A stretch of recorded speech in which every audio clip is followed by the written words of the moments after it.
जय हिंद दोस्तों, एक बार फिर से आपका स्टडी पुराण के यूट्यूब चैनल में स्वागत है। आज हम बात करने वाले हैं दोस्तों विश्व के प्रमुख भौगोलिक उपनामों की बात करेंगे। विश्व के प्रमुख भौगोलिक उपनाम की बात करने वाले हैं दोस्तों। तो आज हम देखने वाले हैं टॉप 20 जो है विश्व में प्रमुख भौगोलिक उपनामों से। विश्व के जो प्रमुख देश हो गया, चाहे पर्वत, पठार, नदी को कौन कौन से भौगोलिक उपनामों से जाना जाता है, जो कि बहुत ही इंपॉर्टेंट है। और टॉप 20 की बात करेंगे जो कि किसी न किसी एग्जाम में दोस्तों पूछे जा चुके हैं। ऐसे जो है ऐसे प्रश्नों की हम बात करने वाले हैं। तो देखते हैं, सबसे पहले अगर देखा जाए तो सबसे पहले हम देखने वाले दक्षिण अमेरिका महाद्वीप की बात करेंगे। विश्व में कुल 7 महाद्वीप है, जिसमें से एक है दक्षिण अमेरिका। और दक्षिण अमेरिका महाद्वीप को दोस्तों पक्षियों का महाद्वीप कहा जाता है, याद रखना है, पक्षियों का महाद्वीप। तो दक्षिण अमेरिका महाद्वीप को क्या कहा जाता है? पक्षियों का महाद्वीप कहा जाता है, पक्षियों का महाद्वीप, पक्षियों का महाद्वीप। और पक्षियों का महाद्वीप इसलिए कहा जाता है दोस्तों कि यहाँ लगभग 9000 प्रजातियों में पक्षियों की लगभग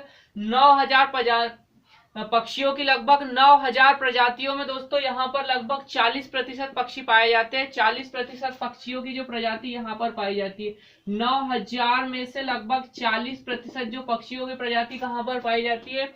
दक्षिण अमेरिका महाद्वीप में। अब इसके बाद अगर देखा जाए श्रीलंका की अगर बात की जाए तो श्रीलंका को दोस्तों हिंद महासागर में स्थित है और एशिया महाद्वीप का एक देश है। श्रीलंका जो कहाँ पर स्थित है? हिंद महासागर में, और हिंद महासागर में है और जो है एशिया महाद्वीप का एक देश है, इसलिए श्रीलंका को हिंद महासागर का मोती कहा जाता है। एक तो नाम आपको ये याद रखना है कि हिंद महासागर का मोती किसको कहा जाता है? तो हिंद महासागर का जो मोती है, हिंद महासागर का मोती, हिंद महासागर हिंद महासागर का मोती किसको कहा जाता है दोस्तों? श्रीलंका को कहा जाता है। दूसरा नाम और याद रखना है आपको, एशिया का प्रवेश द्वार, एशिया का प्रवेश द्वार भी कहा जाता है। तो एशिया का प्रवेश द्वार भी याद रखना है, एशिया का प्रवेश द्वार। अब इसके बाद हम बात करने वाले हैं थाईलैंड की अगर बात की जाए तो थाईलैंड को दोस्तों सफेद हाथियों का देश कहा जाता है, सफेद हाथियों का देश, सफेद हाथियों का देश कहा जाता है दोस्तों। यहाँ सफेद हाथियों को पवित्र माना जाता है, इसलिए सफेद हाथियों का देश कहा जाता है। जापान की अगर बात की जाए तो जापान को दोस्तों सूर्योदय का देश कहा जाता है, सूर्योदय का देश कहा जाता है, सूर्योदय का देश। और जापान दोस्तों एशिया महाद्वीप में स्थित है, एशिया महाद्वीप के सबसे पूर्व में स्थित है। सूर्य का प्रकाश सबसे पहले दोस्तों जापान से ही आता है, तो सूर्योदय का देश कहा जाता है, या इसे निप्पन भी कहा जाता है, निप्पन। और निप्पन का ही अर्थ होता है सूर्योदय का देश। अब उसके बाद फिनलैंड की अगर बात की जाए तो दोस्तों फिनलैंड को कहा जाता है हजार झीलों का देश कहा जाता है, हजार झीलों का देश, हजार झीलों का देश। और क्यों कहा जाता है? तो हजार झीलों का देश या झीलों की वाटिका कहा भी कहा जाता है, झीलों की वाटिका, झीलों की वाटिका भी कहा जाता है। हजार झीलों का देश हो या झीलों की वाटिका भी कहा जाता है, क्योंकि यहाँ लगभग 1 लाख से अधिक झील पाई जाती है। शिकागो की अगर बात की जाए तो शिकागो में दोस्तों धूम्रपान सबसे अधिक किया जाता था, इसलिए इसे धूम्र नगर भी कहा जाता है, धूम्र नगर,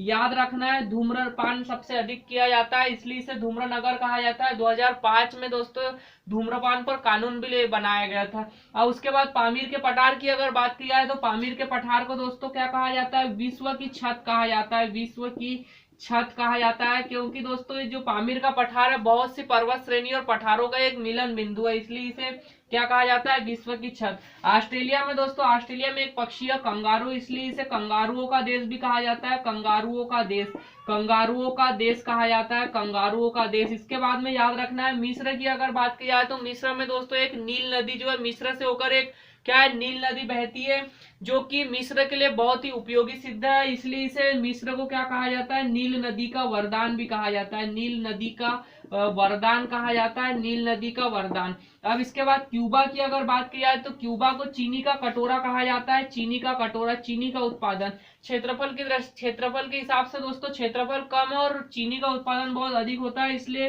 क्या कहा जाता है? चीनी का कटोरा भी कहा जाता है, चीनी का कटोरा। और एक नाम एंटीलिज का मोती भी कहा जाता है, ये भी याद रखना है, एंटीलिज द्वीप समूह, इसलिए इसे एंटीलिज का मोती भी कहा जाता है। तो इस प्रकार से दोस्तों हमने जो है यहाँ पर 10 नामों की बात की, इसके बाद हम और 10 नामों की देखेंगे। इस प्रकार से टॉप 20 नाम की बात करने वाले, जो कि किसी न किसी एग्जाम में बहुत बार पूछे जा चुके हैं। अब इसके बाद हम बात करेंगे, अगला हो जाएगा क्या, बैकाल झील को जो साइबेरिया क्षेत्र में स्थित है रूस की, और बैकाल झील को क्या कहा जाता है, विश्व की सबसे गहरी झील है दोस्तों। और बैकाल झील को क्या कहा जाता है, पर्ल ऑफ साइबेरिया कहा जाता है। पर्ल अर्थात मोती होता है, तो pearl of Siberia, pearl of Siberia कहा जाता है, याद रखना है, पर्ल ऑफ साइबेरिया। अब इसके बाद दोस्तों अगला आ जाएगा पाकिस्तान। पाकिस्तान की अगर बात की जाए तो पाकिस्तान में दोस्तों नहर सबसे अधिक पाई जाती है, इसलिए नहरों का देश भी कहा जाता है इसे, नहरों का देश हो जाएगा। पाकिस्तान को क्या कहा जाता है, नहरों का देश। अफ्रीका को अंध महाद्वीप कहा जाता है दोस्तों, अंध महाद्वीप। अफ्रीका की अगर बात की जाए तो अफ्रीका को क्या कहा जाता है, अंध महाद्वीप कहा जाता है। 20वीं शताब्दी तक दोस्तों अफ्रीका के बारे में कोई ज्यादातर जानकारी नहीं थी, ज्यादातर भागों की जानकारी नहीं थी, इसलिए इसे अफ्रीका को अंध महाद्वीप भी कहा जाता है। ओसाका की अगर बात की जाए तो ओसाका दोस्तों जापान का एक शहर है। ओसाका क्या है, जापान का एक शहर है, और यह सूती वस्त्र के लिए प्रसिद्ध है, इसलिए इसे क्या कहा जाता है, पूर्व का मैनचेस्टर भी कहा जाता है, पूर्व का मैनचेस्टर, याद रखना है, पूर्व का मैनचेस्टर भी कहा जाता है। और मैनचेस्टर दोस्तों इंग्लैंड का एक नगर है। मैनचेस्टर की अगर बात की जाए तो इंग्लैंड का एक नगर है जो कि सूती वस्त्र के लिए प्रसिद्ध था, इसीलिए ओसाका को भी क्या कहा जाता है, पूर्व का मैनचेस्टर। और ओसाका किस देश में, जापान में। एबरडीन की अगर बात की जाए तो एबरडीन को दोस्तों 20वीं शताब्दी के जो मध्य में यहाँ पर तेल के निक्षेप पाए गए थे, इसलिए इसे यूरोप की तेल राजधानी कहा जाता है। यूरोप की क्या कहा जाता है, यूरोप की तेल राजधानी कहा जाता है, तेल राजधानी भी कहा जाता है। 20वीं शताब्दी के मध्य में यहाँ तेल के निक्षेप पाए गए थे और यहाँ पर तेल का उत्खनन किया गया था, इसलिए इसे यूरोप की तेल राजधानी भी कहा जाता है। प्रेयरी की अगर बात की जाए तो प्रेयरी एक घास के मैदान है जो कि उत्तरी अमेरिका में पाए जाते हैं। कहाँ पाए जाते हैं, यूएसए में पाए जाते हैं। इसे क्या कहा जाता है, रोटी की टोकरी कहा जाता है। क्यों, क्योंकि यहाँ गेहूं का उत्पादन सर्वाधिक होता है, इसलिए इसे क्या कहा जाता है, रोटी की टोकरी कहा जाता है। इसके बाद अगला आ जाएगा कनाडा। कनाडा में दोस्तों लिली का देश कहा जाता है, लिली का देश, याद रखना है, लिली का देश किस देश को कहा जाता है, तो कनाडा। म्यांमार की अगर बात की जाए तो म्यांमार में दोस्तों स्वर्णिम पेगोड़ा का देश कहा जाता है, स्वर्णिम पेगोड़ा का देश,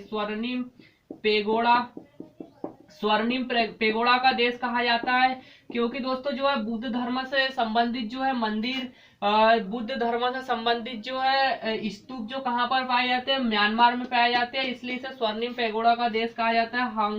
हांगो नदी की अगर बात की जाए तो इसको क्या कहा जाता है, पीली नदी भी कहा जाता है, पीली नदी दोस्तों, पीली नदी भी कहा जाता है। और ये कहाँ पर है, चीन में स्थित है, चीन में, यह चीन में स्थित है। और दोस्तों इसमें जो है चीन में क्या है, जब बाढ़ आती है तो चीन में बहुत ज्यादा तबाही होती है, इसलिए इसे चीनी का शोक भी कहा जाता है, चीनी का शोक। तो याद रखना है, चीन का शोक किसे कहते हैं, पीली नदी या हांगो नदी को। भूटान को क्या कहा जाता है, लैंड ऑफ थंडरबोल्ट कहा जाता है, लैंड ऑफ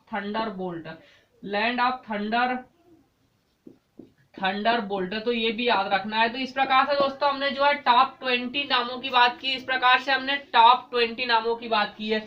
तो बैकाल झील को क्या कहा जाता है, पर्ल ऑफ साइबेरिया। पाकिस्तान नहरों का देश। अफ्रीका अंध महाद्वीप हो जाएगा। ओसाका पूर्व का मैनचेस्टर। एबरडीन की अगर बात की जाए तो यूरोप की तेल राजधानी। प्रेयरी जो है रोटी की टोकरी, घास के मैदान है, गेहूं का सबसे अधिक उत्पादन होता है। कनाडा लिली का देश हो जाएगा। म्यांमार स्वर्णिम पेगोड़ा का देश।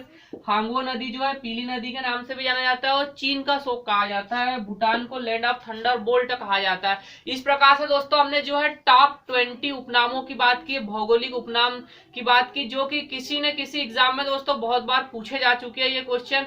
तो दोस्तों अगर आपको वीडियो पसंद आया तो सब्सक्राइब कीजिए, शेयर कीजिए दोस्तों। जय हिंद।